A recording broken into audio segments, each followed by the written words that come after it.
Welcome to the 107th IUPUI Indianapolis Communication Studies Speech Contest.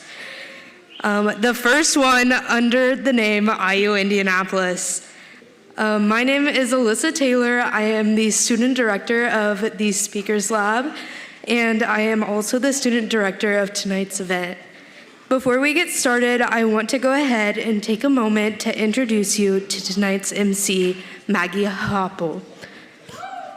Maggie is a 106 speech contest winner. In addition, she's one of our Speakers Lab mentors. Let's give her a round of applause and welcome tonight's MC, Maggie Hoppel.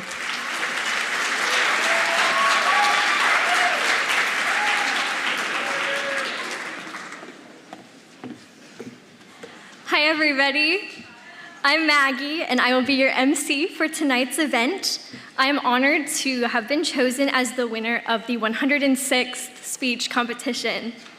I gave a speech about exploitative advertising on social media with the support of my professor, Joaquin Jurado Mariscal.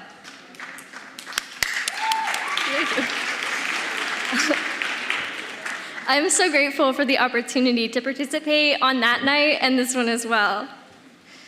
Now, our representative for the Department of Communication is here to say a few words and then start us out with some stand-up. Please welcome to the stage, Mike Politis. Lucy. Thank you. Good to be here at the beautiful Madam Walker Theater, and welcome to the 107th Speech Night. My name is Mike Politis. This is the longest running event of its kind. This event actually began as a biannual event. We have it twice a year, once in the spring, once in the fall. This event actually began in 1971 and is the longest running event of its kind in the United States. So we're very proud of that fact and that you're here to celebrate that with us. Our Speakers Lab mentors, for whom this event would not be possible, we want to thank them for all of their support and dedication to the Speakers Lab this semester. So thank the Speakers Lab mentors. And then last but certainly not least, you, the students of R110. Give yourselves a round of applause for coming out tonight. Thank you. I jokingly refer to R110 as the class that students love to hate. But guess what? One more week, you're through it. All right, you're close to the finish line. So the end is near for you. Communication skills that you've been learning all semester are absolutely essential. In case you didn't know, look at a job description. I promise you that one of the first things mentioned will be communication skills. Case in point, from Indeed.com. Communication skills are often an important part of virtually any job. Employers are likely to desire team members who can successfully interpret what is being asked of them and effectively communicate with others. Common communication skills are included on your resume should include writing, speaking, listening, and negotiating. So as you can see, what you learn in this class, don't throw it away because this is a skill that you will need in the future. Now, if you are anything like I was when I was in college, how many of you students out there, you don't know what you want to do after you graduate, but you're pretty sure you know what you don't want to do? By applause, how many of you, does that hit home with a few of you? Okay, so I chose the major of communication studies for that very reason. I didn't know exactly what career I wanted to go into, but I knew some things that I didn't want to do. So I needed to choose a major that was going to be applicable to any number of careers. And that's how I fell into the communication studies major as an undergraduate student. So if that describes you, or even if you have a major, this program falls under the School of Liberal Arts in the Department of Communication Studies. So lucky for you, a communication studies major, if that's something that you are interested in pursuing, is only 33 credits.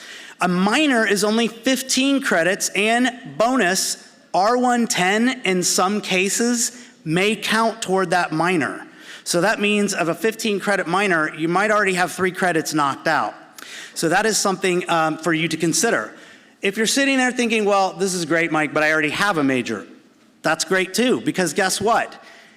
There is something called the dual degree advantage. In the School of Liberal Arts, what that means is if your primary major is in another school, School of Education, School of Science, School of Informatics, if your primary major is in another school, you can add a liberal arts degree, such as political science, history, world languages, and yes, even communication studies, without having to take extraneous liberal arts courses.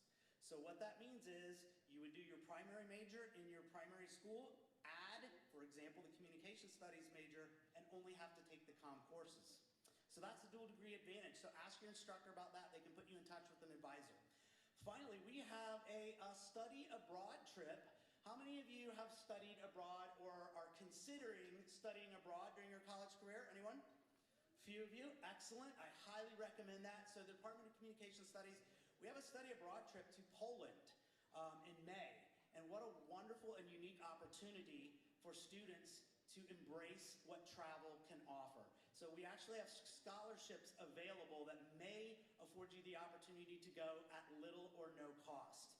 So again, if you are interested in that, either come find me after the show, or you can talk to your instructor and they can put you in touch with those people. All right, so now, students, look, I teach R110 too, all right? I get it. We know you didn't have a choice in what you did tonight, okay? But, we've got a great evening planned for you. We've got a great lineup for you tonight.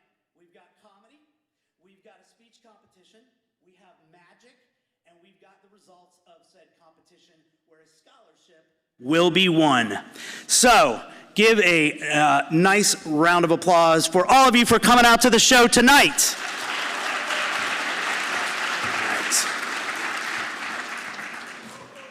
All right. Okay, Indianapolis, how we doing tonight? We good? All right, ready to have some fun tonight? Good. Like I said, my name is Mike. Happy to be here. I'm pretty excited. Clap if you're excited for the holidays. Who's excited for the holidays? Yes. Yeah, I'm excited too. Of course, I'm a teacher, so I have to have another job. Yeah, I'm going to be working as a bouncer at a Sky Zone, so I got that going for me. So I am short. I am 5'1". By applause, how many 5'4" or under? Where are you at? 5'4" or under? Yeah. Short people, make some noise. I don't mind being short. I don't mind being short, right? I don't. There's not a lot of stuff I can't do when I'm short, right? I can't see anything at concerts. That does suck, all right? But I actually have to buy my clothes in the boys department. And this actually happened recently. I was shopping in the boys department for a shirt. A woman comes up to me and goes, "Excuse me, can you stretch out your arms like this? I want to see if this shirt fits my son. He's 11. Sweet, thank you. That's a real confidence boost. I saw a sign on the side of the highway the other day that said 4'9" is the magic number. You guys know what that is? 4'9"?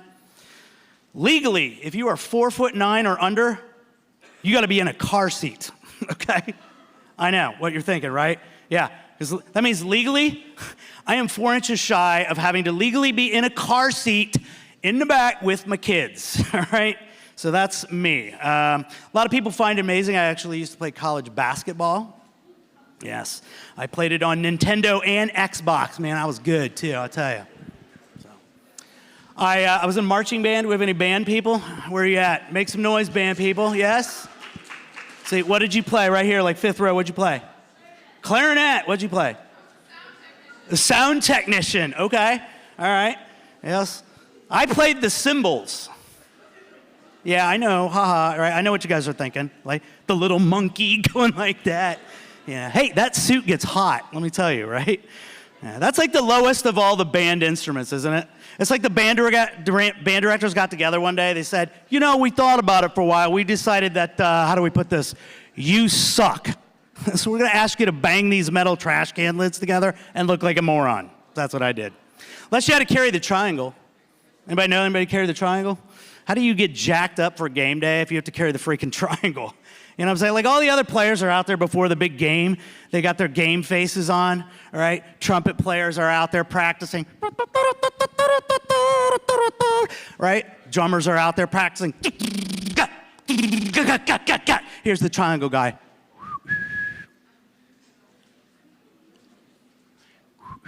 Ting, that's my part. Thank you very much. I don't think this. So what else can I tell you? I had a lot of odd jobs in the past. I don't like to brag, folks, but you are looking at the 1991 Dorothy Lane Market speed bagging grocery champion right here. Yes, thank you. Yeah, thank you. I still have that bullet on my resume too, right? That's how I got this teaching job here, right? You know, they're like, there's 2 candidates. What do we do? Let's get this one. He's fast. I used to have a job waiting tables. How many of you waited tables, work customer service? Yes. Well, you can be some stupid people when you work in customer service, can't you? Yes. Yeah, well, we're bonding now, aren't we? Okay. Yes. I used to work at an Italian restaurant, which shall remain nameless, Olive Garden. And I'm blown away. Like, people say the dumbest things to you. I'm waiting on a couple one time. I go, sir, what can I get to drink for you? He goes, I'll take an ice cold beer. Do you have to specify that? When was the last time you heard a football announcer go, at the end of halftime, it's the Colts 10 and the Titans 12. I'm going to kick back with a piping hot Coors Light. Why don't y'all do the same? Yeah, great. They tip you crappy sometimes. Sometimes you don't even get tipped at all. Sometimes they just give you a religious pamphlet instead of money. You ever gotten that? That's great, isn't it? Yeah, that does not cut it. That does not pay the mortgage.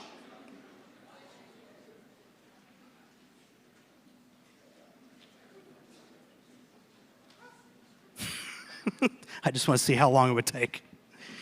So what else can I tell you? I remember one time I am a product of the Sunday school, all right? I have nothing problem with religion or church, but don't be tipping me out with a religious pamphlet instead of money, okay? Because nothing's worse than coming back to the table, there's no money, just a little pamphlet. What would Jesus do? Like, well, I'm pretty sure he would tip me, okay? Maybe leave me a loaf of bread too. I don't know. So I am trying to get physically fit, trying to get in better shape. I know we got a lot of 20-somethings out here. Enjoy your health, folks, okay? Because one day you're going to wake up, you're going to be in your 50s, you're going to wake up, you're not going to be able to walk out of bed. This morning I got up, like twisted my ankle somehow. I was like, oh, well, I guess that pain's going to be there for a while. That's just what happens, right? I used to be a runner. When I first moved to Indianapolis, a buddy of mine came up and said, hey, we have a running event just for you. It's called the mini marathon. I'm like, great. Okay. It's not like there's a wooden Snoopy at the starting line. You must be at least this tall to run this race. So I got a professional massage afterwards. That was nice. Yes. So for this woman was massaging me, right? And she sounded like she had smoked like 3 packs of non-filtered Camels a day too, right? She's massaging me and she's talking to me while she's massaging me, right? She's all, did you know that the human head weighs 12 to 15 pounds? Did you know there are 7,000 nerve endings in the human foot? Okay, wow. Time to cut back on the smokes there, okay? I like music. Where are my music fans out? Big music fans? Anybody? Few of you? What about classic rock? Who likes classic rock? Anybody? Yes. I love me some classic rock. Love me some classic rock. On the way in today, I was listening to Sirius XM. I was listening to Ozzy Speaks. Ozzy's Boneyard, right? The problem is, folks, Ozzy doesn't speak, okay? Ozzy, you cannot understand him. Ozzy, I need a translator, okay? I like AC/DC. That's one of my favorite bands. AC/DC. Went to a concert, AC/DC, about 15 years ago. My mom asked me what I was doing that weekend. I said, Mom, I'm going to see AC/DC. She goes, Michael, do you know what that stands for? That stands for Against Christ, Devil's Children. I'm like, Mom, I don't care if it stood for All Children Do Crack. I'm still going to go to the show, all right? God. How about Metallica? We have Metallica fans? Anybody? Yes? Love Metallica? Yeah. You always know you're listening to Metallica, by the way? You always know you're listening to Metallica because every phrase ends with, yeah. That's how you know, yeah. Right? The higher you walk, the further you fall. I'm like, wow, James, you need to dial it back a little bit, all right? Is that how he talks in real life? Is he like rolling into the drive-thru at McDonald's? Hi, welcome to McDonald's. How can I help you? Give me fries, I'm a buyer. Give me that which I desire. Ooh, yeah. Wow, James, I don't know. So, I have kids. Clap. Does anybody have kids? Anybody? A few of you? Yes. I like kids. I got kids. I'll never forget that moment where I became a dad.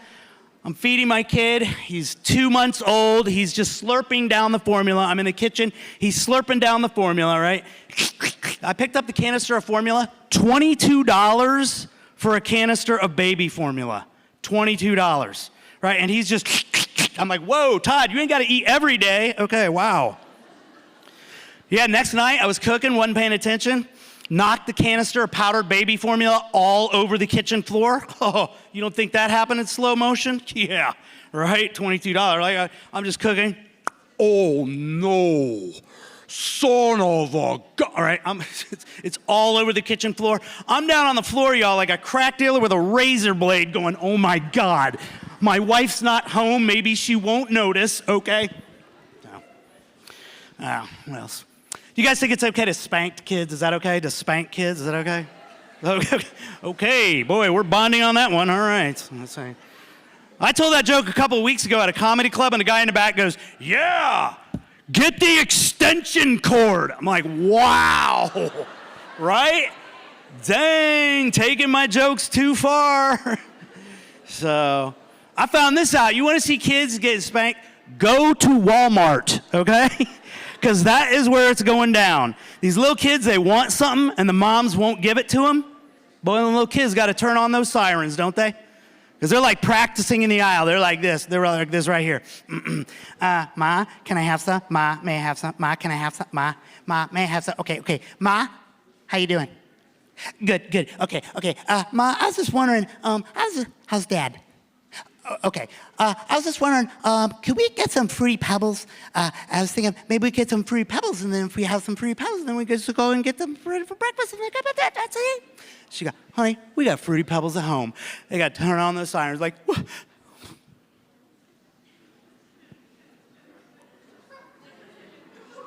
Why can't we have them, Ma? Why can't we have some Fruity Pebbles?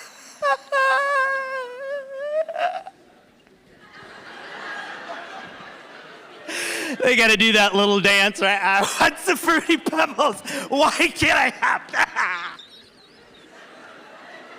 You're the meanest mommy in the world. I hate you. Wow. Those moms got to turn on that little ventriloquist act, right? Because the mom's like, I am going to tell you for the last time, you're going to get your ass over here now. So. All right, well, you know what? I would love to stay out here and tell some more jokes and stuff, but guys, I got to get back to the workshop. So appreciate everybody. Thank you very much. And we're going to bring Maggie out to introduce our speakers. Thank you, everybody.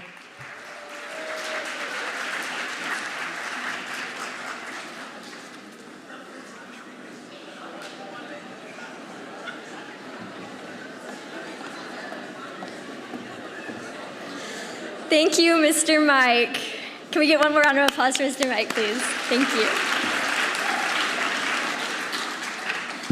Now, before we bring our first speaker to the stage, I'd like to take a few moments to review the judging and voting process with you guys today. You should have all received a paper tonight that includes the event agenda, the names of the contestants, and a section with the QR code for both the program and voting links. If you did not receive this paper, you can view it digitally on the Speakers Lab website, thespeakerslab.info. On the judging sheet, there is a place for you to score each contestant on a variety of categories, including the proper Monroe format, citations, and speech delivery. We ask that you score fairly and consistently. Make sure you are judging based on the same criteria for each contestant. After all 7 contestants have given their speech, you will vote by ranking the contestants from 1st to 7th place. When it is time to vote, you will use your phone camera and scan the QR code. It'll be on the screen up there. In that Google form, you will then rank the contestants with one being the best. If you don't remember the order of the speakers, you can review the event agenda and see the contest order there. Once the scores are calculated and the time penalties are put into place, we will announce our second runner-up, our first runner-up, and our 107th speech competition winner. Now, let's meet the 107th speech competition contestants. Our first speaker tonight is Alexander R. Miles. He is a freshman studying media arts and science. Alexander hopes to work in film or video post-production, and he loves playing disc golf. His professor is Rachel Turner, and his speech is titled, "The Legal Abomination of Capital Punishment." Let's all welcome Alexander Miles.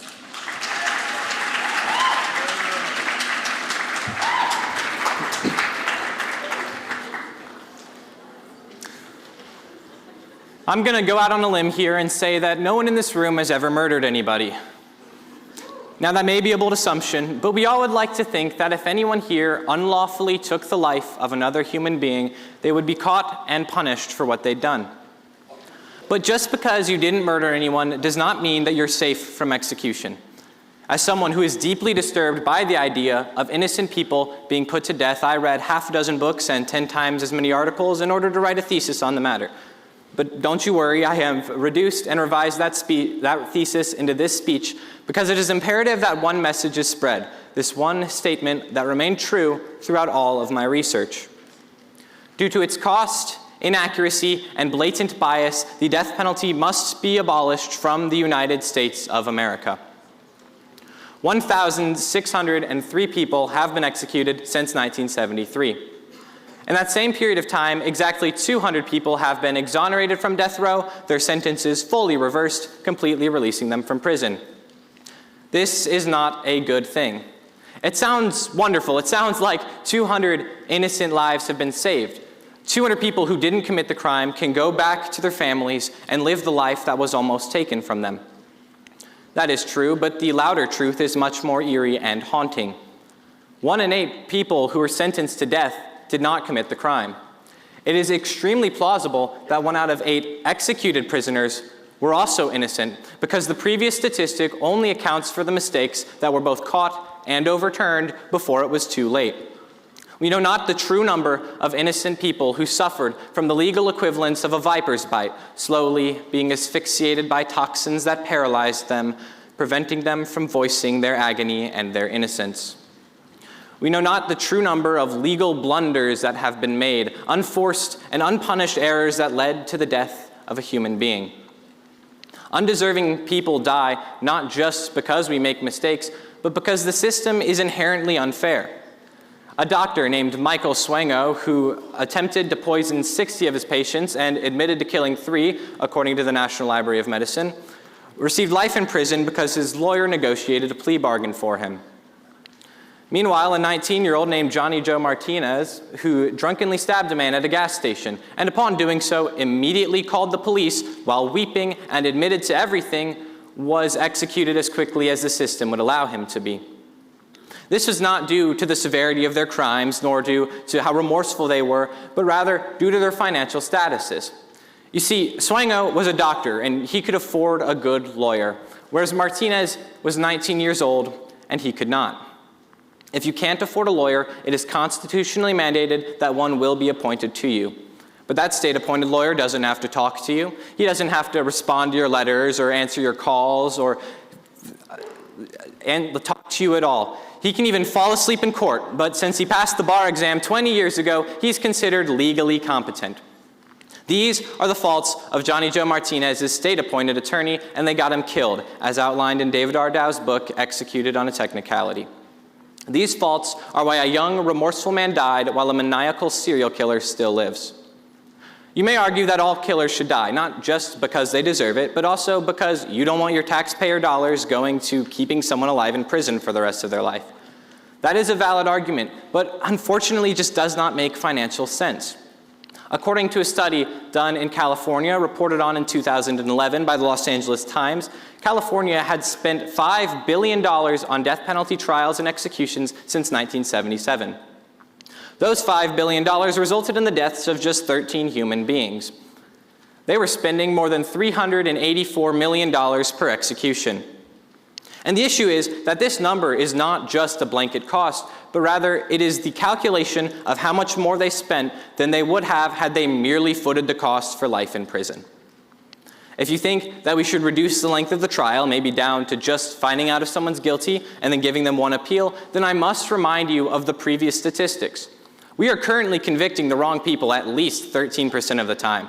If we reduce the length of trials, we can't get that 13% freed. We convict more people wrongfully and more innocent people die. And I don't know about you, but even if we execute 1 million killers, 1 million monsters, 1 million Ted Bundys or Jeffrey Dahmers, I don't think we would make up for the execution of just one innocent man. Any one of you in the theater tonight, if you were so unlucky, it sounds unlikely, but you could find yourself walking out of the theater, getting arrested and convicted of a crime you did not commit, being sentenced to prison for 40 years before, after all that time, desperately proclaiming your innocence, you could find yourself strapped down to a gurney in a dull and lifeless room, separated from your friends and family by a thick sheet of glass, waiting patiently for the intravenous liquid to kick in and quietly end your life. It would not be a quick death, I can assure you, and it certainly would not be painless. According to articles from both the National Library of Medicine and the American Chemical Society, the toxins used for lethal injection paralyze the victim's motor functions, keeping them conscious yet motionless as their organs slowly cease. And quite often, liquid will build up in their lungs, causing a sensation eerily reminiscent to the horrors of waterboarding, which is a war crime as outlined by the Geneva Convention. Our capital punishment system seems grim. It's too expensive, and we can't reduce the length of it because we already convict the wrong people far too often. I mean, sure, we execute a few killers, but it's also a veritable roll of the dice that sends an unlucky person to a hollow life ending in a grisly death. That brings up the question of what is the average person supposed to do about it? They can hardly be expected to change the law of a state, much less of the country, and furthermore, they may already be from a state where the death penalty is banned. The first thing you can do is to keep capital punishment in mind when voting for local positions. Almost no one pays attention to who their district attorney is, but a district attorney who is gung-ho for lethal injection can and will lead to innocent lives being lost. The second thing that you can do is to spread awareness for this cause, which is far easier than it sounds. Simply reposting articles on Instagram or Facebook can help others find out about how rotten this system truly is. Furthermore, the Supreme Court can quite often, though they do it quite rarely, they can grant clemency in cases where an innocent person is trapped on death row but cannot be freed through the normal legal processes. It may not seem feasible to change the entire system, but maybe, just maybe, we can save a few lives. And that starts with spreading awareness, because that awareness will lead to pressure, that pressure leads to decisions, and those decisions can lead, one at a time, to dismantling the legal abomination that is capital punishment. These are the sources I have used, and thank you for your time.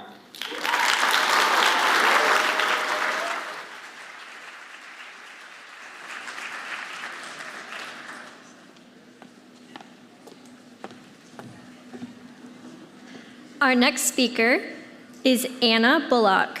She is a sophomore majoring in early childhood education.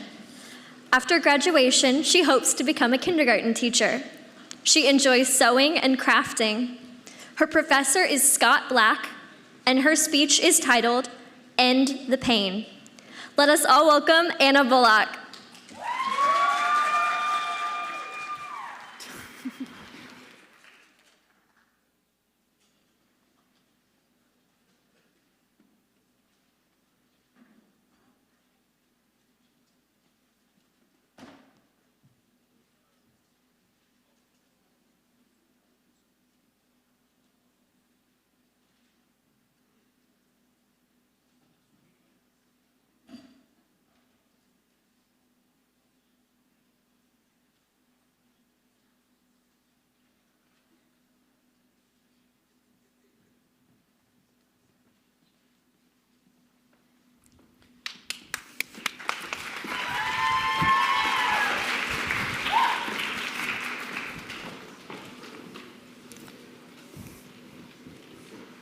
I was very young when I first noticed the problem. I was in so much pain that nothing I did could fix it. I went to my first OBGYN, and she told me that this was normal and maybe birth control could help. Still, the pain continued. I then went to my second doctor, and she took me a little more seriously. She gave me a blood test and an ultrasound, and after a few weeks, they told me I had a cyst on my ovary. But no big deal. It would go away on its own. Still, the pain continued. I then started getting awful side effects from the birth control, and when I went back to address them, I was dismissed. Again, I was told that this was normal, and just give it time. Still, the pain continued. This turned into a handful of ER visits, trying multiple different types of birth control, getting new doctors, and even being told there was no way I was in that much pain. Still, the pain continued without any help or answers in sight. Unfortunately, my story is not an uncommon one. Many women experience the effects of the understudied subject of the female body.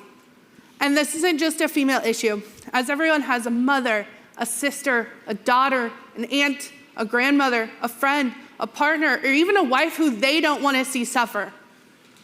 My experience with this problem has caused years of frustration and even doubting my own self-worth. Today, I want to persuade you that the gender healthcare gap is a terrible problem in today's society. And I shall do this by drawing your attention to the problem, showing you the need to fix it, outlining a plan that satisfies this need, helping you visualize the benefits of my plan, and giving you just a small step to help me in that solution. Dr. Angela Anderson posted her story on Instagram about how several urgent cares dismissed her. Luckily, she was able to find someone that took her seriously, but had to be hospitalized with a pulmonary embolism. Still, the pain continues. We need to fix this problem before it's too late. Dr. Irving Zucker, a professor at the University of California, found that women are 2 times more likely to experience adverse side effects from drugs due to the lack of testing done on females. The medical doctor Value Prevention, which has a national network of over 1,100 primary care physicians and over 350,000 patients, found that 1 in 3 women felt rushed during appointment, says their concerns weren't taken seriously, and wished their doctor spent more time on women-specific issues. Alexandria Sininsky, a pharmacoepidemiologist, found that in medical studies, only 40% are representative of women. And that includes the medical studies that the majority of the affected are female. Dr. Esther H. Chen, an emergency care doctor in California, found that women who came into the ER with severe stomach pain had to wait almost 33% longer than men with the exact same symptoms. Another study done by Dr. Chen found that women were less likely to receive pain medicine than men. And if they did get it prescribed, they would have to wait longer for it. Ablina Sabrina is a YouTuber who almost died due to protocols not being followed during a pregnancy. An ectopic pregnancy is a pregnancy that starts outside the womb. And unfortunately for Ablina's case, hers started in her fallopian tube, causing it to burst and her internally bleed. Still, the pain continues. I have devised a plan to satisfy this need. Be informed about your health. Dr. Summer V. Allen, who won the Top Performing Patient Experience Award at the Mayo Clinic, says it's your right to know about your health. And don't be afraid to ask any questions. Be encouraging. Sarah Berg, who has a master's degree in health communication, says that we need to encourage researchers to use more female participants in medical studies. Be educated on the fact there are differences between male and female physiologically. You can find free videos on this very topic on the Office of Research on Women's Health, who's been supporting women in research for over 30 years. Sarah Peterson, who is an actress on Pretty Little Liars, had to see over 15 gynecologists before her diagnosis of PCOS or polycystic ovarian syndrome.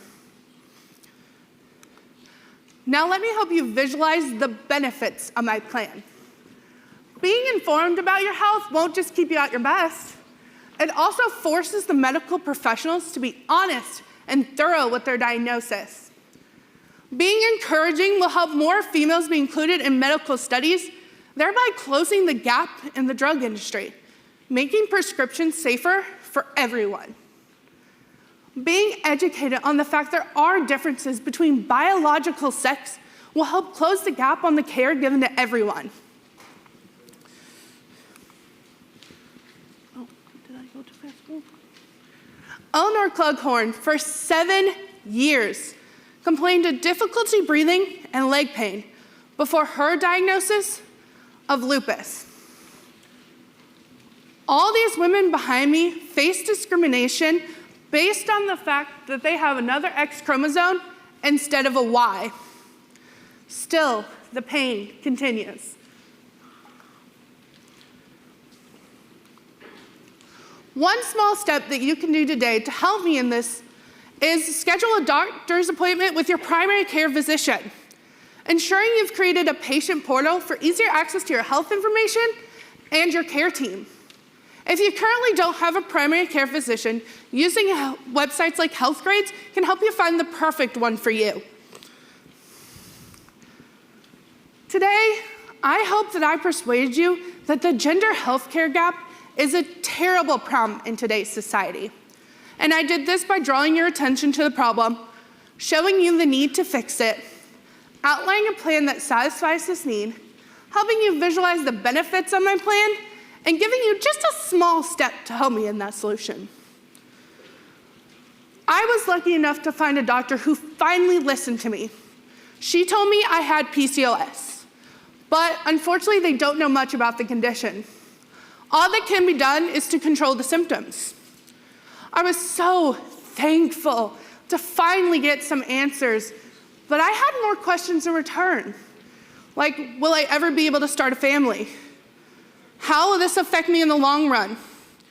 And will I ever be able to get off any of these prescriptions that kind of control the symptoms? All these questions I had were met when no one knows the answer. This vase represents all the women in the world. We just want the pain to end. Thank you.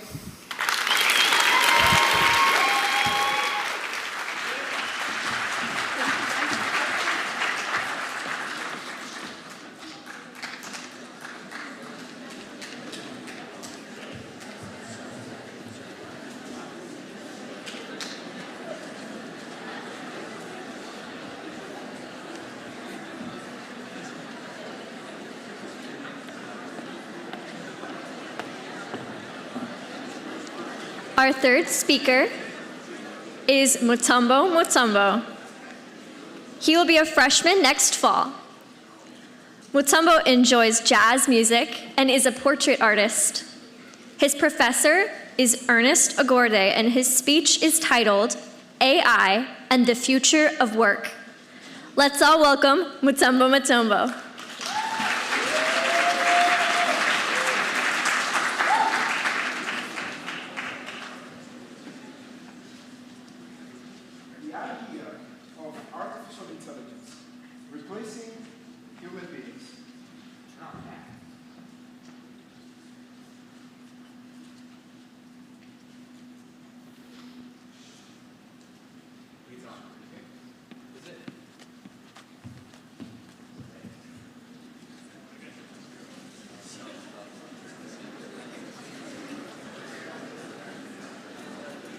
Be on? It is not? Go on. It should be on. It should be on? Okay. Yep. Okay, let's try that again. The idea of artificial intelligence replacing human beings has largely been possible in fictional stories. Recent developments in AI technology, however, is bridging the gap between the fiction and reality. Just imagine this. You go to college, you get your degree, and you're finally ready to make something of your life, only to realize that your job skills are useless. Why? Well, because the job market has shifted as a consequence of artificial intelligence. This scenario is not very far from reality. According to the Pew Research Center, 27% of workers with a college degree or higher are twice as likely to be affected by artificial intelligence. This means that you, me, and all our peers could be unlucky enough to fall in this statistic.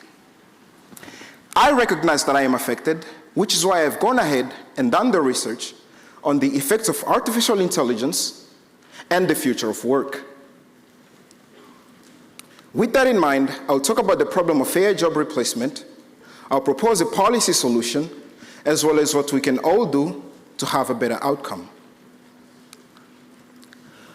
Although artificial intelligence is replacing some jobs, experts agree that it will also create new jobs. The problem is, these newly created jobs are mainly STEM jobs that require college degrees and expertise. As you can imagine, this puts workers at a disadvantage, because if they are being replaced, they now have to go back to school, pay again to get the skills they need so they can make the job transitions.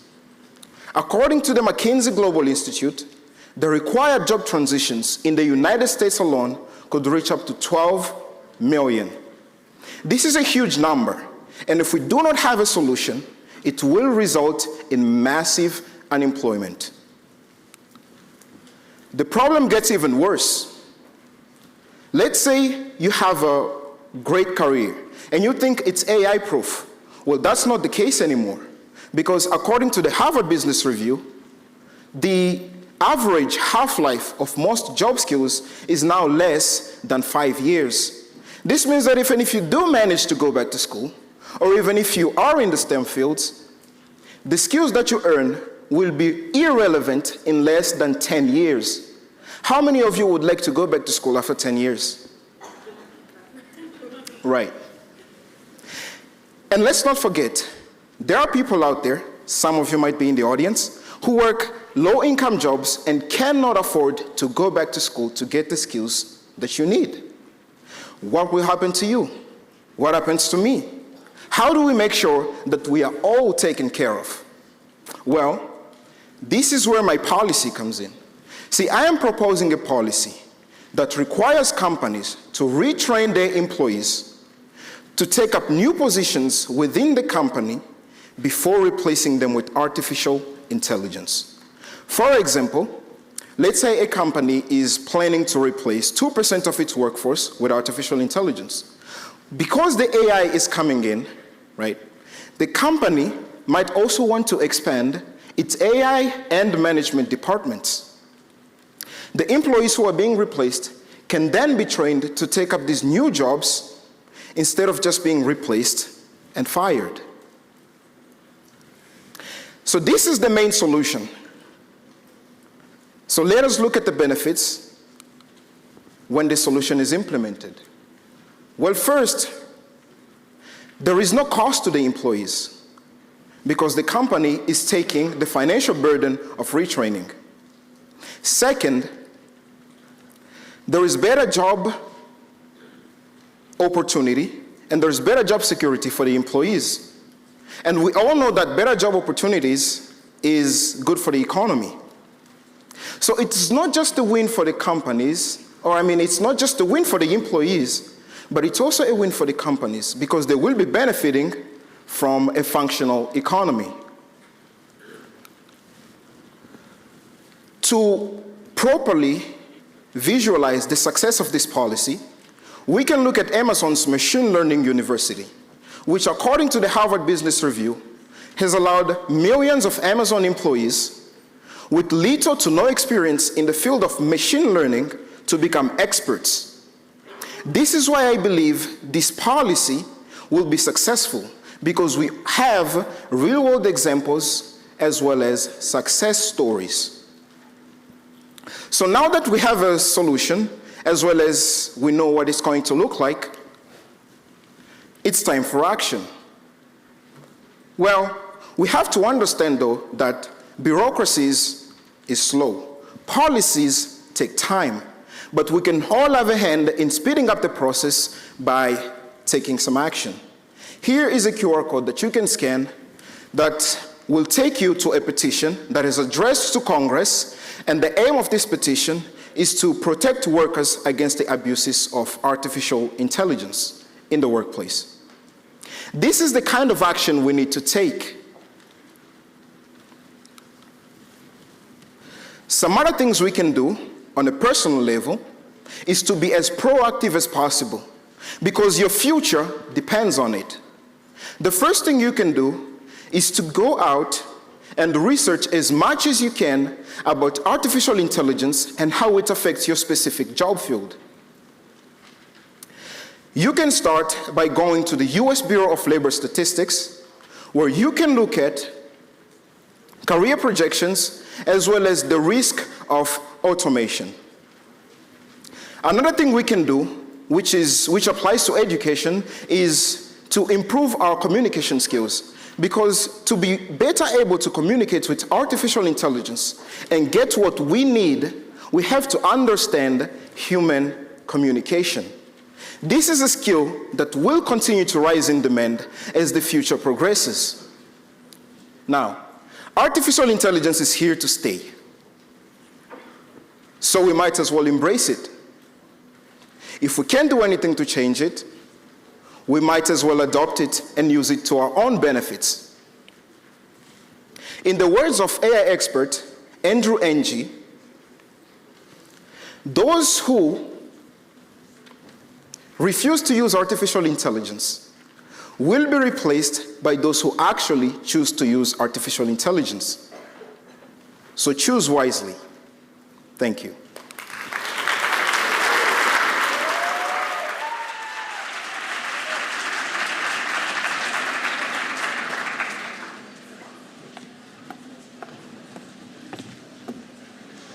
Speaker for tonight is Maya Watson. She is a freshman and a nursing major. She enjoys doing embroidery and volunteering at food banks. She hopes to be a pediatric nurse post-graduation.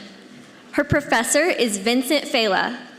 The title of her speech is The Fight Against Homelessness. Let's welcome Maya Watson.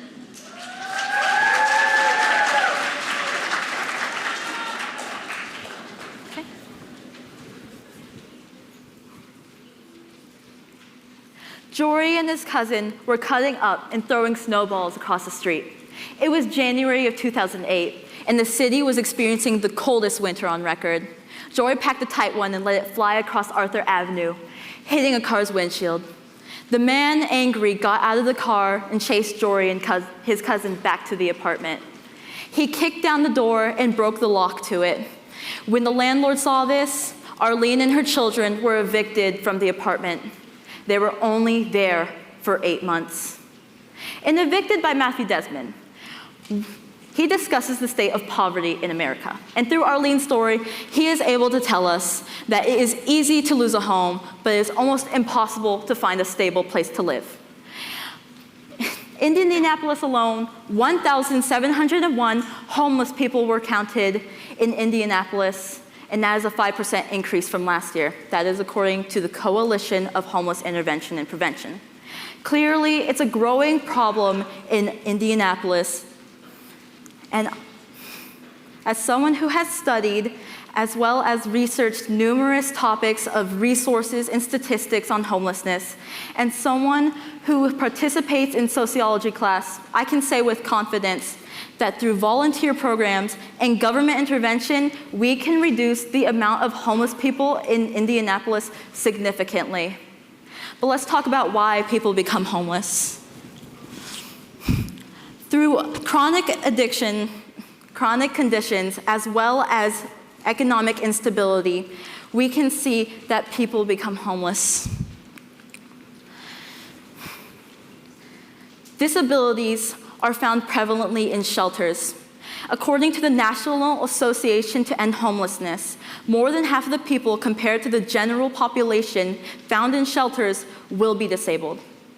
They rely on something called a supplemental security income for financial stability. This amount that they are given is usually below the poverty line and restricts the amount of money they can earn through other means. Without this money, they are unable to find a stable place to live, as well as unable to support their disability. But disabilities are not the only chronic condition that can lead to homelessness. Addiction is prevalent in poverty. And through the just world theory, which is discussed in sociology, stating that those in poverty deserve to be there, they created a sense of hopelessness in the poor communities. With this hopelessness, they needed something to cope with it. That's where drugs come in. When they put more money towards drugs rather than their livelihood, they're unable to support themselves, creating an undeniable cycle. This cycle doesn't stop at chronic conditions, though. Economic instability is one of the leading causes of homelessness. When your parents or you cannot provide for a higher education, you are unable to compete in the job market. And without a stable source of income, when an emergency comes up, you are unable to provide for yourself. The Housing Project states that most people in this cycle are unable to get out of it due to the fact that it's never ending. Overall, through chronic conditions and financial instability, this becomes a problem in our communities. But what can we do to help? Well, for one, we can sign a petition to increase the supplemental security income. That way, those with disabilities, as well as elderly, are able to financially provide for themselves. If we are able to do this, we can raise the amount of money they acquire above the poverty line. We can also take time to volunteer at shelters, at food banks, where we're able to provide more services to the needy so they are able to save their money for more important expenses. We can also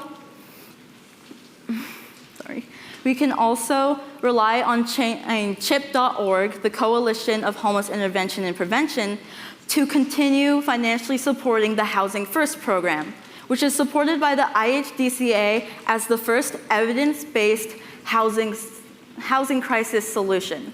First, they house the people that need help, and then they teach them life skills as well as give them enough to survive on so that they're able to come back into society. Just imagine this with me. Okay. First, we raise the supplemental security income. Those with disabilities are able to be treated properly by their families. They're able to include themselves in a warm dinner at home, talking and conversing like a family. Next, we provide for them food that is able to help feed everyone in our communities and also connect us better with those around us. We will be able to understand them more, to understand how they feel, their ideas, and what they need on a larger scale. With these new ideas and our new friends, we are able to connect better with our government. We can finally start supporting others by providing them what they need. We give them a chance at hope, and we give them a voice. Through all three of these steps, through government intervention and volunteering programs, we can hopefully make it so that a stay at a shelter can be a new chance at life. Thank you.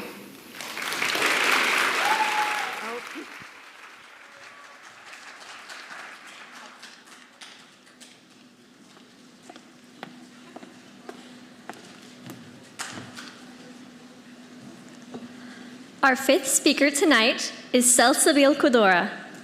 She's a freshman majoring in law and minoring in business. After graduation, she hopes to go to law school. Salsabil is a student journalist with the Campus Citizen and is a Bonner Scholar. Her professor is Joaquin Mariscal, and the title of her speech is Heroes Welcome. Let's all welcome Salsabil Kudora.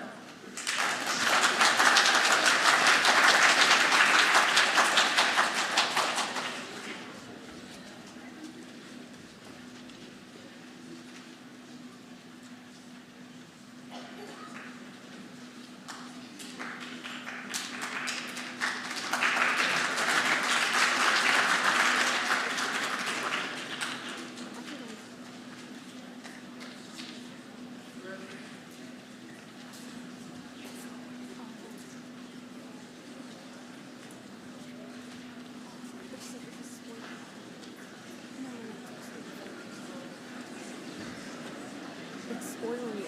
Oh no. Am I screwed now? Is it on?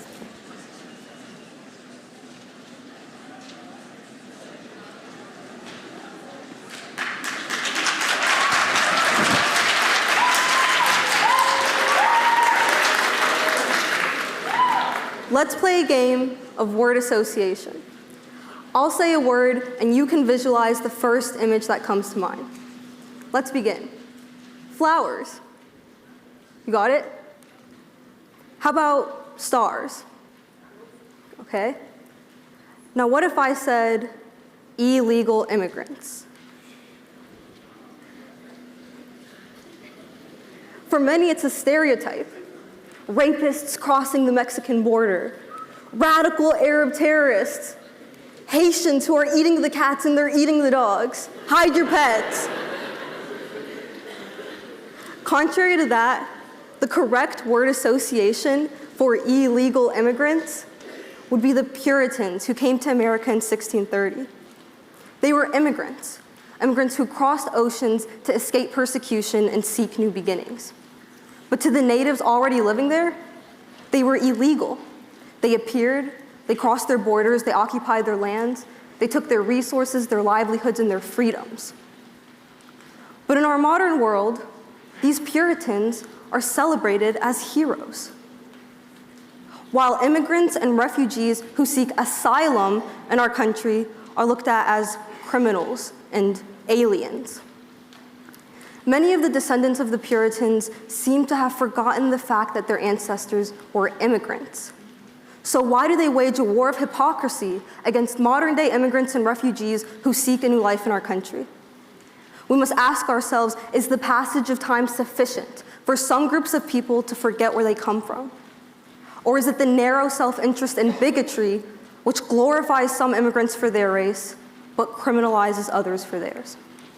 For decades, immigrants have been used as pawns in political campaigns to scare voters. I argue that the US immigration system is broken, biased, and incapable of addressing modern-day immigration issues. We must reform immigration policies, and each and every one of us here today can help achieve that goal. I believe in Dr. King's statement that we may have all come in different ships, but we're in the same boat now. As we learned from our little game of word association, the political battle in America is not truly about immigrants harming our country. It's about the negative, politician-developed stereotypes which precede them. The first step to remedying this is to educate Americans on the true plight of immigrants. First, entering America, particularly through the Mexican border, is dangerous beyond belief. Migrants seek asylum in America to escape poverty and violence from their countries of origin, and to seek employment opportunities. Embarking on this lengthy journey is risky and expensive, and migrants are often caught and deported. Additionally, the Human Rights Watch describes child migrant conditions, such as Border Patrol holding kids in cages, as inhumane. Additionally, the Deferred Action for Childhood Arrivals, or DACA Act of 2012, is under constant attack from anti-immigration organizations and politicians. In 2017, under Trump's first presidency, 3.6 million DACA dreamers lost legal protections that were granted to them in 2012. With Trump's re-election, the ACLU predicts that the DACA program in its entirety will be terminated. That means that US immigration policies cripple migrant children already living in the United States by denying them a path to citizenship, forcing these dreamers to lose work authorization, residency, health care, and protections from deportation. All the while, these voyagers who seek asylum are accused of being criminals and job stealers. With a problem like this, what could the solution even be? Well, in addition to educating Americans, we can also advocate for federal legislative changes. According to the Brookings Institute, the last comprehensive immigration reform was enacted almost 4 decades ago. I believe that now is the time to enact federal legislative changes to do the following. First, migrants at the border should be directed to facilities with the capacity to assist. 2, migrant detention centers should be replaced with humanitarian reception centers, because migrants deserve to be welcomed with open arms, not handcuffs and cages. And third, all 10 million DACA dreamers and their families in the United States should be guaranteed permanent residency and a path to citizenship.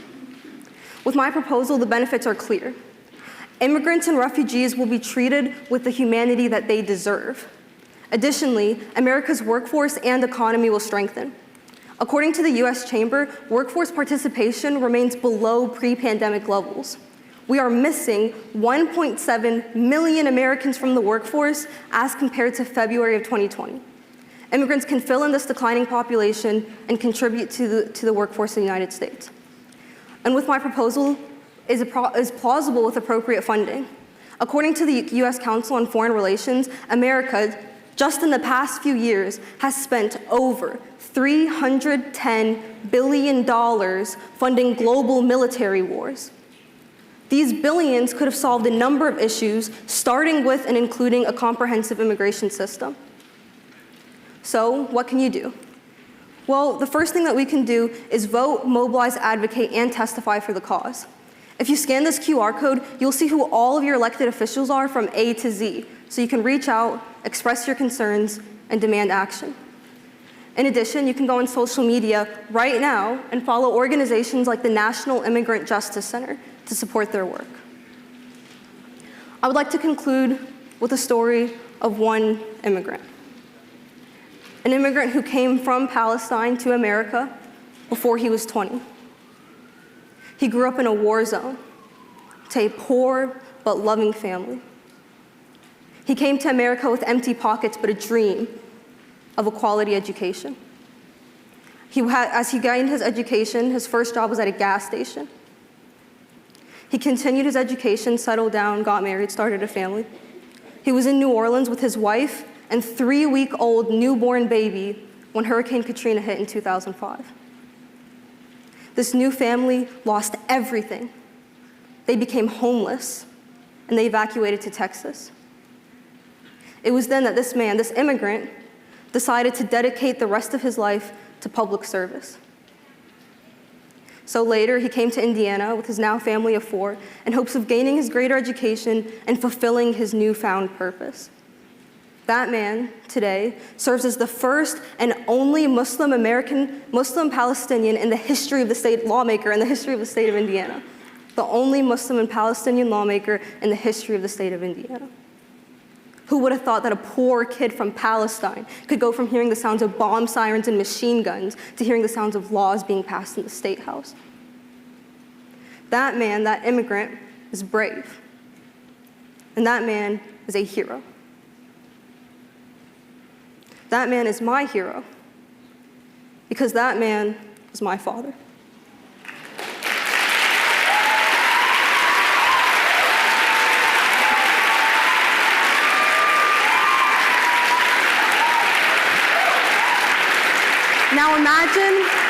Now imagine how many heroes we can create if we give immigrants the chance to succeed. Dr. King once said that cowardice asks the question, is it safe? Expediency asks the question, is it politic? But vanity asks the question, is it popular? But conscience asks the question, is it right? Let's welcome heroes from across the United States and across the world to be heroes in America. Thank you. My ending.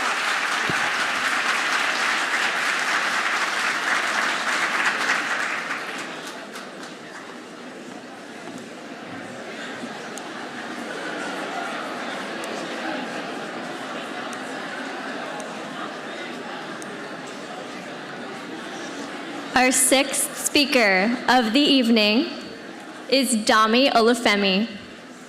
She is a senior majoring in geology. Dami hopes to apply to graduate school to specialize in her field. She enjoys reading, watching movements, learning new things, and singing. Her professor is Emmanuel Asari. The title of her speech is Pay the Interns. Let's all welcome Dami Olufemi.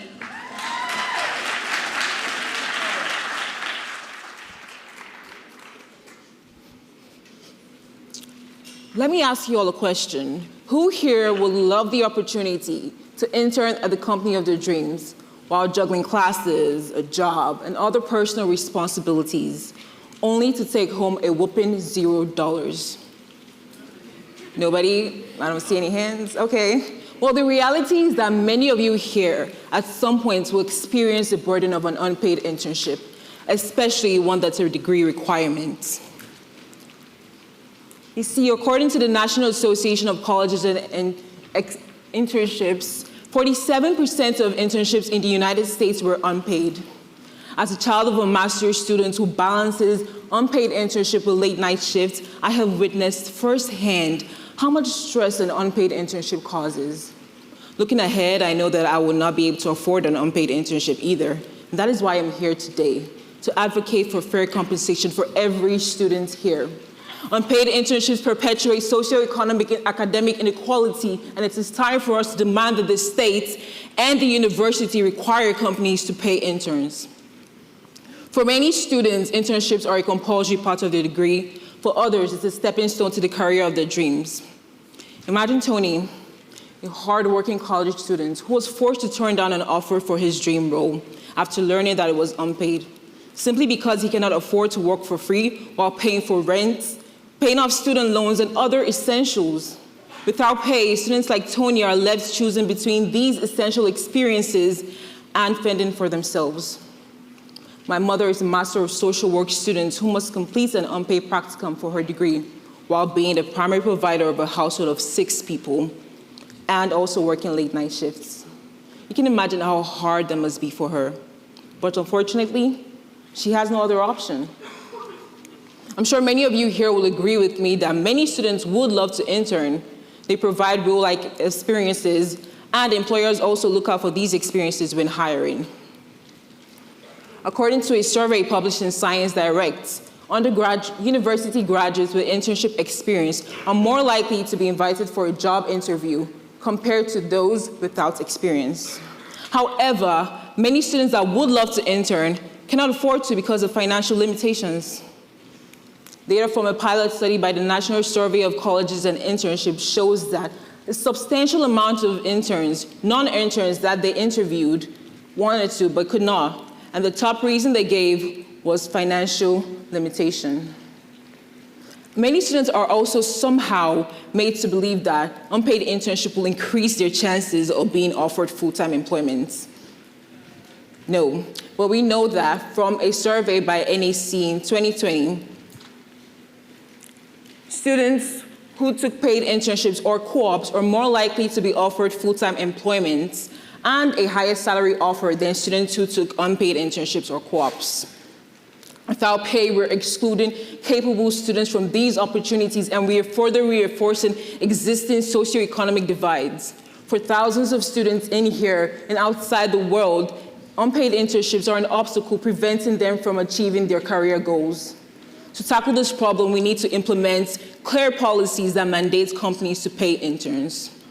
By implementing these policies within our school, across Indiana, and eventually nationwide, we can establish a clear and equitable pathway for every student here. The Indiana Department of Labor, Wages and Hour Division currently uses what we call the primary beneficiary test to assess whether an internship should be paid. But the vague and subjective nature of this test leaves these companies to exploit interns, so there is a dire need for some amendments. We also need grassroots movements amongst ourselves. We need to join protests, sign petitions, and consistently educate ourselves and one another on this issue. Together, we can push for a more equitable pathway where every student, regardless of their financial background, can have access to these opportunities. Now that you know how we can work towards a solution, let us envision how the world will be like when we achieve our goal. Picture a world where every student, regardless of their financial background, have access to these same career-enriching opportunities. They graduate with more experience, more skills, and more network that they need to succeed in their career path. Now let's imagine the alternative. Students will graduate less prepared, with less experience and less connections, leaving them at a disadvantage than their peers. Is that the kind of world that we want for ourselves and the future generation? If we don't act now, we risk creating a cycle where only students with financial privilege have access to these experiences. But today, if we advocate together, we can create a future where every student, regardless of their financial background, have access to these opportunities and have the same opportunities to thrive in the future workforce. So now is the time that we must advocate. We must use our voice, we must speak out and use our actions. Firstly, I'd love everybody to sign the petition at paytheinterns.com. It's a petition by way up. And by adding your name, you join thousands of students in their fight for equal and fair compensation. Secondly, contact the Indiana University Career and Campus Services, letting them know that students deserve to be compensated for their time and their efforts, and that policies that mandate partner organizations to pay interns should be established. Lastly, contact the Indiana Department of Labor.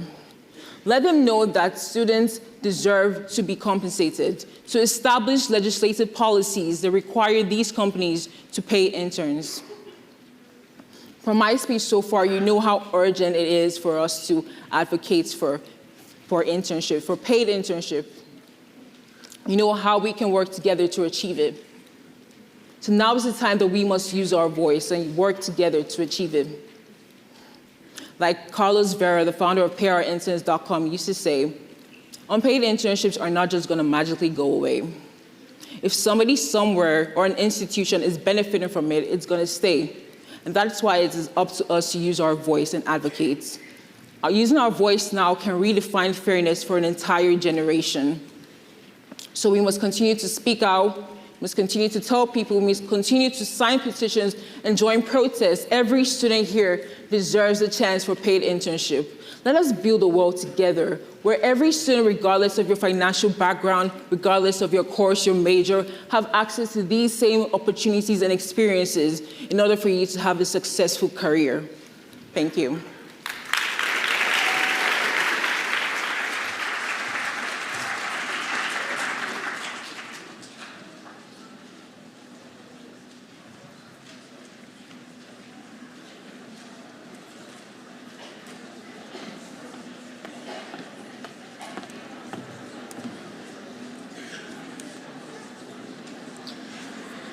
Our final speaker of the night is Van Swing Tial Lung Tum.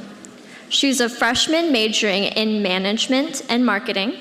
She wants to pursue a master's and enter the commercial housing industry. She enjoys playing the violin and spending time with her cat. Her professor is Mimi Wilson, and the title of her speech is How Brain Dead Are You? Let's all welcome Van Swing Tial Lung Tum.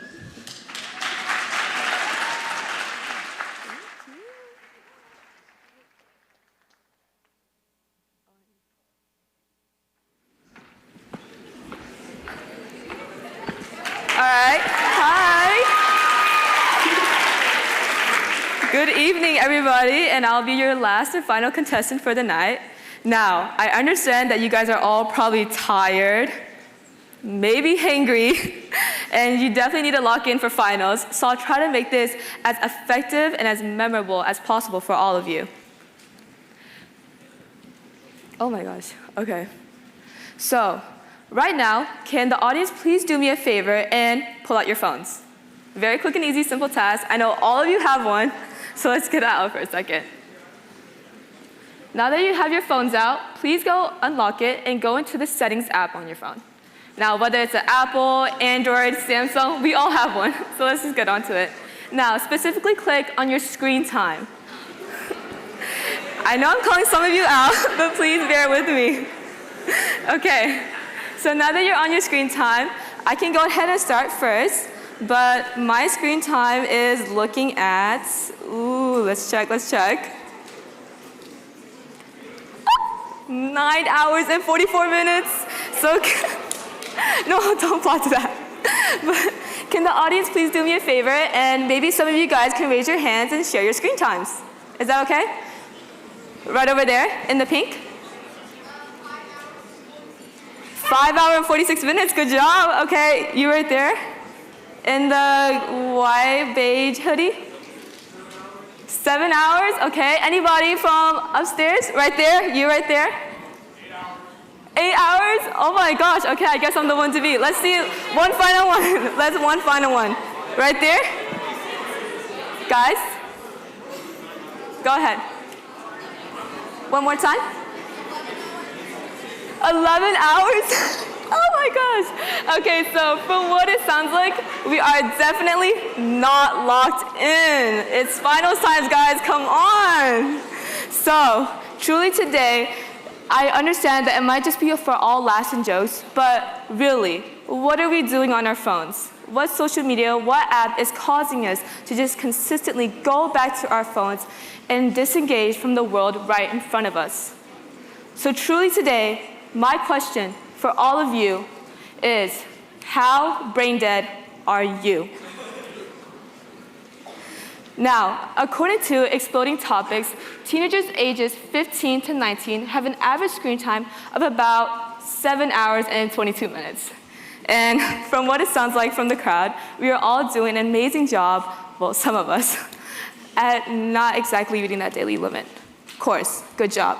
But 7 hours and 22 minutes in 1 week can add up to over 100 hours in 1 week.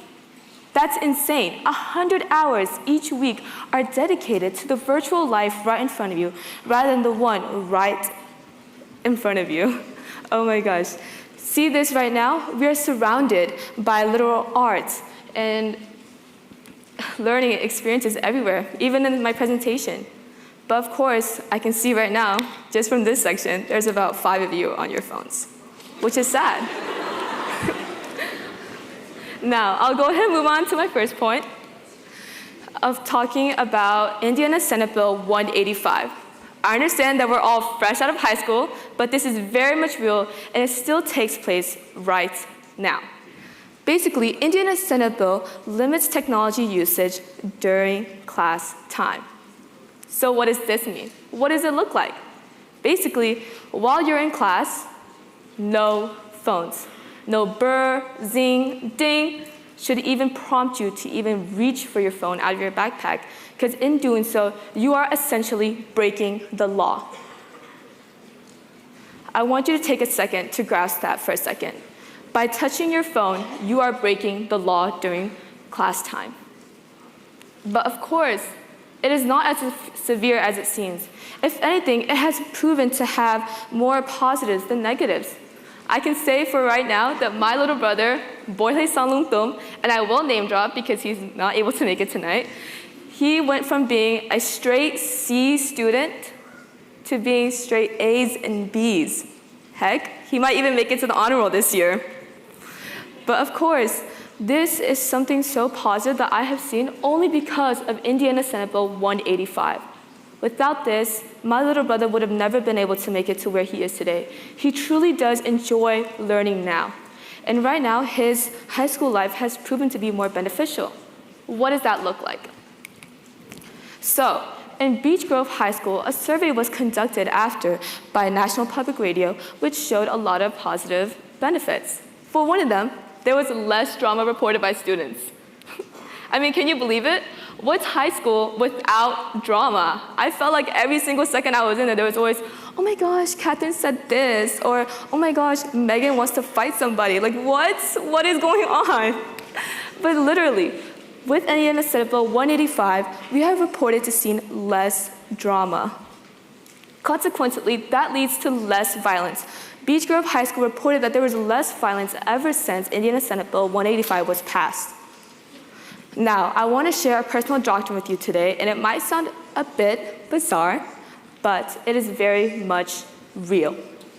So, I went to Perry Meridian High School, and I don't know if that clicks a bell with everybody, but it is definitely not the most pristine and glamorous of places. So, my freshman year of high school, there was actually something called Fight Week. Take a second to grasp that in. I know, Fight Week. It was right before homecoming, and during this time, literally there was an Instagram account dedicated where people would post the locations, times, and reasons as to why different fights were happening. Isn't that insane? High school is supposed to allow students to explore their interests and get to really engage into true learning for the first time. But instead, it was turned into a hub of violence and drama and just disgustingness everywhere. But this should not be the case. High school should prompt us to really explore ourselves, to truly get to learn ourselves and get to learn our professors, teachers, etc. However, my high school was turned into a breeding ground for criminals and everything else above. That is why, of course, because of this, more interaction was reported between students and teachers. This is our ideal. We should have a loving and caring relationship between our teachers, even though the ones that don't really care if we do well or good. But of course, this is what needs to happen. Now, what exactly are the unhealthy effects of social media? Access reports that social media can lead to blurring the lines between the virtual and real worlds right in front of you. We can see this now through Meta AI's new virtual reality goggles. Have you guys heard of those? Yep, they look pretty nice, to be honest. I mean, have you ever heard about having the gym right at home just by putting on a set of goggles? That's insane. But yes, it's so real. I can say right now that doing this leads to smartphone addiction. We are so encased by whatever is in front of our screen right now that we are not even looking at the person presenting right in front of us. The dangers of technology can also rely online more than just excessive screen times. Now, who else, by show of hands, in this room has heard of the website Omegle? I think I'm pronouncing it right. Oh my gosh, that's an overwhelming amount. Okay. So another personal doctrine of mine is that when I was 10 years old, I finally got to log onto the website Omegle. Does everybody kind of understand what went on? Yeah. So at 10 years old, I was very first introduced to what a male genital part looked like. Oh my gosh, I know. But it's very much real. There are not enough of securities or protections around these to prevent kids from just going onto these websites and being exposed to all these explicit images. Literally 10 years old. This is why we need to act now. I encourage for government involvement in doing so. The government will act as an authoritative figure to restrict technology usage. Now, this can be done in two ways. For one, we can pass legislation in all states. Right now, the legislation has been passed in Indiana, and personally, and other schools would say so, we have seen so many good benefits. But this can be the case in many other states. Another thing is that social media needs to have an ID verification check. So this way, no 10-year-olds can log onto an Omegle website, or no little kids can go onto Instagram and maybe one day be caught by a predator. I know this sounds bizarre, but the positives far outweigh the negatives.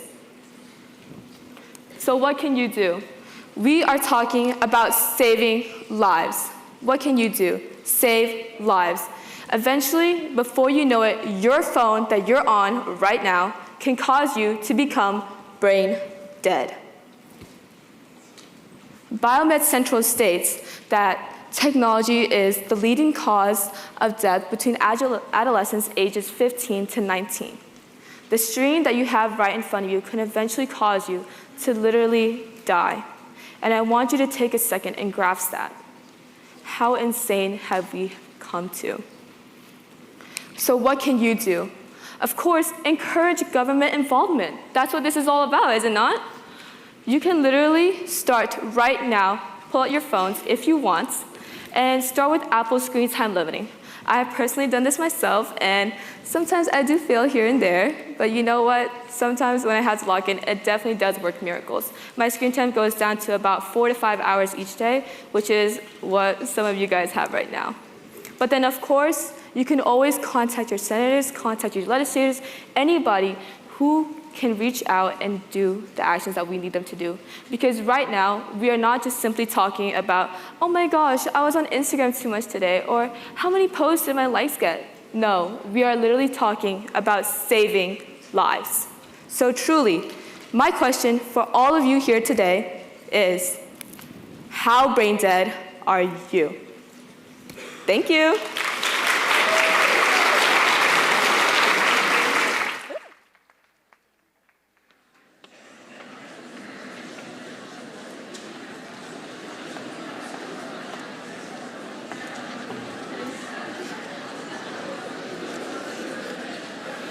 What a wonderful group of speakers we had tonight. Can we get another round of applause for them?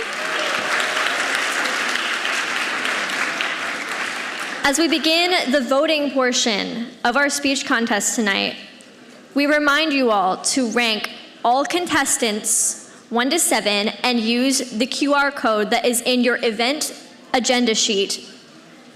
And maybe on the screen, if I can get this slide up, we'll see. Maybe?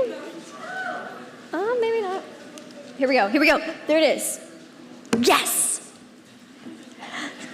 All right, so go ahead and scan that QR code for our voting link. And while the votes continue to come in, we're going to tally them up. Now please give your attention to Mike Politis.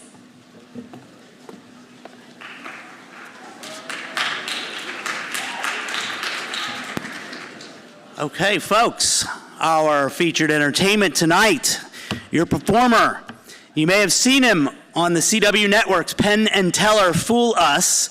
His 2 performances on that show, folks, garnered a 10 million views on YouTube. Ladies and gentlemen, put your hands together for Caleb Wiles. Thank you so much. How are you guys doing this evening? My name is Caleb. I got a chance to meet some of you earlier, and I know that you guys have more energy than that. So I tell you what, we are filming this, actually, to get some footage. I'm going to go off stage, and we're going to try that entrance again. And the people I met, you're my cheering sections. I need you to go crazy, okay? We're going to reset. We're going to come out with some energy. Are you ready for this? Let's do it. All right. Ladies and gentlemen, put your hands together for Caleb Wiles. Awesome. Wow. Thank you for that. I am so excited to be here. I got a chance to meet many of you before the show began out in the lobby and here in the theater, and I got a chance to sort of see how you think. So I actually have a prediction about the decisions you're about to make. To make this as random as possible, though, I have a little Mario mushroom stuffed animal. I'm going to toss this into the crowd. If it comes towards you, please try to catch it. Don't bat it away. And you do not need to come up on stage. You're just going to stand right where you are. Okay? Does that make sense? On the count of 3, everybody look this way to make sure you don't get pinged in the face. Ready? 1, 2, 3. I'm not an athlete, so I probably didn't make it far. Okay, we got somebody. Would you just stand right where you're at? Ooh, she grew. The mushroom worked. That's good. What's your name? Katie? Katie, in a deck of cards, there are high cards and there are low cards. Katie, when I snap my fingers, I want you to say high or low. High. Katie, just as I predicted. Thank you very much. Okay, well, golf clap, that's good. Katie, would you toss that Mario mushroom to someone else in the crowd? If it comes your way, you're going to make the next decision. Okay, it's hard to see with the lights. Please stand up if you caught the Mario mushroom, and you'll have to shout, you're far back there. What's your name? Mia. Mia, Katie wanted the high card. So we're going to call that, Mia, the 10, Jack, Queen, and King. When I snap my fingers, Mia, I want you to shout out 10, Jack, Queen, or King. Queen. That's amazing. Mia, earlier today I put a word inside this envelope. Yes or no? Do you have any idea what the word is? No? Just as I predicted, no. You nailed it, Mia. All right, we're going to try one more. Mia, I want you to toss that Mario mushroom to somebody else. They're going to make our final decision of the evening. All right, somebody in the back, I think. Please stand up if you caught the Mario mushroom. Who's got it? Does somebody have it? I just can't see. Oh, is it rolling down the... This is nice. I think it's rolling around this area right over here. Did somebody get it? Ladies and gentlemen, the amazing vanishing mushroom. Oh, I saw it. I saw it flash by. Who's got it? Stand up. Awesome. Let's give a round of applause, being brave. All right, and shout out your name for me. Brooklyn. Brooklyn. Katie wanted the high cards. Mia decided on what the queens. Brooklyn, you get to decide the suit. When I snap my fingers, you're going to say clubs, hearts, spades, or diamonds. Diamonds. So together you guys made the queen of diamonds. This is really crazy. But I want everybody to see inside the envelope.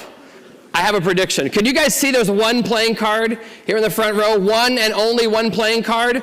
No more jokes. I'm going to take this out. Would you actually join me up here at the edge of the stage in the Chicago's shirt?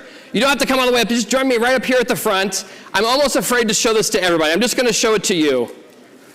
Come up right up to the front of the stage. All right, and take a look. What do you think? Wow. Wow. Ladies and gentlemen, wow. But I feel bad because we did say that this was a magic show, not just a comedy show. That's why there's a surprise ending. You all decided on the Queen of Diamonds. This is not actually a playing card. This is actually a piece of paper. And if I unfold this piece of paper, printed on this one piece of paper is one playing card. And that card is the Queen of Diamonds.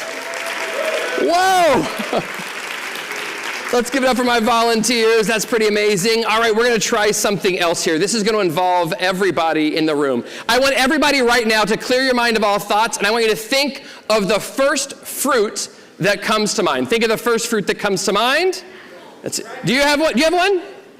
Yes, what's your name? Lily, you've got a fruit in mind already, yeah?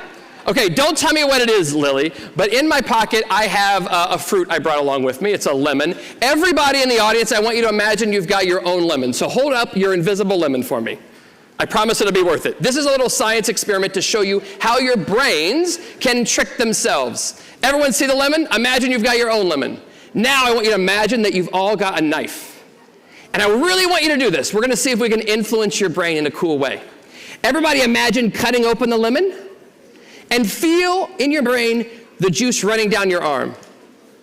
And now I want everybody to imagine what it would be like to taste the lemon and actually pretend to do it. Now when I do that, it doesn't work for everybody, but my sense of taste can be tricked. So when I taste the fake lemon, I actually get that sour sensation in my cheek. Raise your hand if you also got that sour sensation in your cheek. It's about half the room. It's amazing how our brains can play tricks on us. Now some people, we can't influence their sense of taste. But we can influence their sense of vision. Like some people might have thought that they saw a knife. Oh yeah, it's not a knife.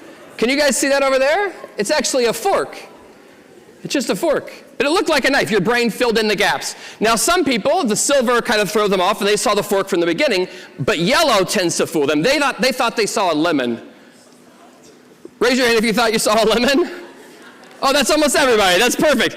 But actually, this is just a piece of paper. The only thing real about this experiment was the decision that Lily made a second ago. Lily, you're thinking of a fruit. Lily, for the big finish. Were you thinking of a lemon? No? Lily, you could have lied and they wouldn't have known. Okay, maybe next time. I'm just curious for market research purposes. What did you think of? Oh, an apple. Well, this is a piece of paper. And maybe if I unfold this piece of paper, it's another prediction. Because printed on this piece of paper is one word, and that word, Lily, is apple, just as you wanted. Mind is blown. Now here's the fun bit. Look, Everybody always wants to know how magic works. It all has to do with sleight of hand and psychology. I've got here a classic trick to sort of illustrate that point. I've got a few ropes here. I want to make this part as quick as possible. So I'm going to toss this to a few people here in the front row.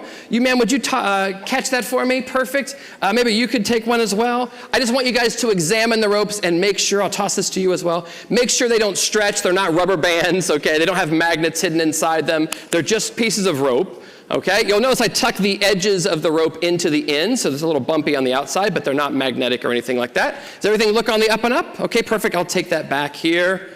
Perfect. And you had the little one. I'll take that one here. Perfect. And then you had the medium one. I am surprised I caught all three of those. That deserves a round of applause, I think. All right. You guys can see the ropes from where you're at, and you can see that they're all sort of different sizes, yes? I love how I caught them, then dropped them. We've got all three different sizes. So we've got a small one, and a medium one, and a long one. It's my job to try to convince your brain that they're all the same size. Here's how it works. Look, if I hold them like this, the illusion starts to take place. From my hand up, it kind of looks like they're the same size, but the bottom is giving it away. Magicians think a lot about this, to how we can make the illusion stronger. Somebody came up with the idea of doing this. Sort of hold it with my pinky. Now it kind of looks like they're the same size. Not a strong illusion, but it kind of looks. Maybe it would fool a little kid or something. But you can still see they're quite different sizes. I could kind of do this, like wrap them around each other. Now they kind of look like they're the same size. You guys don't seem convinced. Let me see if I can show you a stronger illusion. Yeah, that's all three pieces, all the exact same size. And you guys check these out. They don't stretch. They're not rubber bands. They're just pieces of rope, and they all look like they're the same size. Now, this is hypnosis. They're not really the same size. I'll show you what I mean. I'm actually going to get rid of one of them for now. We'll get back to that one in a second. It's easier since you have two eyes if I only use two ropes. Can you all see the two ropes? Yeah? You know, it would be easier, actually, if you could just focus on one rope. That makes the whole thing a little easier. Thank you very much. Now, here's the thing. If you want to figure out how the trick is done, I suggest you watch the ends. That's the part I can manipulate on the rope. In fact, if you watch end number one, I can squeeze it into my hand. I can shoot it up my sleeve, down the other side, and I get an end on both sides. That's kind of weird. If I squeeze this one in here and shoot that up my sleeve, I get one end over here, two ends, and one long piece of rope. Yeah. Now, of course, if you lose track of the ends, that can be a problem. Sorry about that. I'll leave the ends right over here. Just leaves a loop of rope, which is kind of a problem, but that's okay because I can just reattach the ends. If I reattach the ends like this, you can see they're sort of dangling on there. But if I blow, we can bring them right back on, just like before. You can applaud. Thank you very much.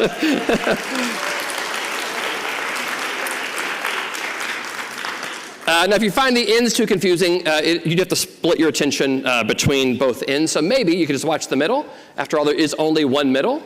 Plus, the middle can't pop off the rope. That makes things easier to follow. If it does pop off the rope, you just have to toss it right back on, and we go right back where we started from. Thank you very much.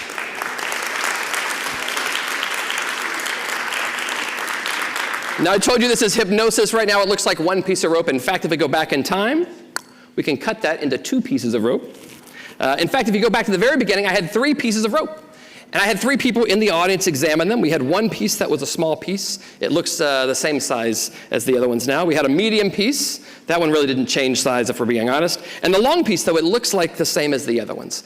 I'm going to break the hypnosis and break that hypnotic spell on the count of three. I'll put the medium one on my shoulder, and I'll hold the small and the large one in my other hand. On the count of three, you'll see those three ropes go from same size back to the beginning. That's the small one, that's the medium one, and that's the long piece of rope.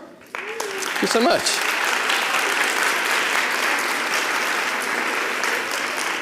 Look, we've got time for one more trick. For this trick, I want to get somebody up on stage, but before I do, I have a question for the audience. Raise your hand if you're one of those people that when you see a magic trick, you like to just enjoy the theater. You don't want to know how it's done. You just want to experience the wonder. Raise your hand if you're one of those people. Okay, it's quite a number of you. All right. Now I want you to raise your hand if you're one of those people that watches a magic trick and you think to yourself, screw the wonder. Tell me how it's done. Okay, a much bigger group of people. I have spent years trying to satisfy both groups of people. Because I was in the second camp, that's how I became a magician. I had to know the secrets, I learned the secrets, I dedicated my life to the craft.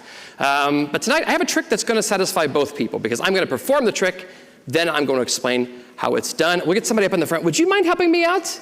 Yes, join me up on stage. You can join me right over here. Let's give her a round of applause.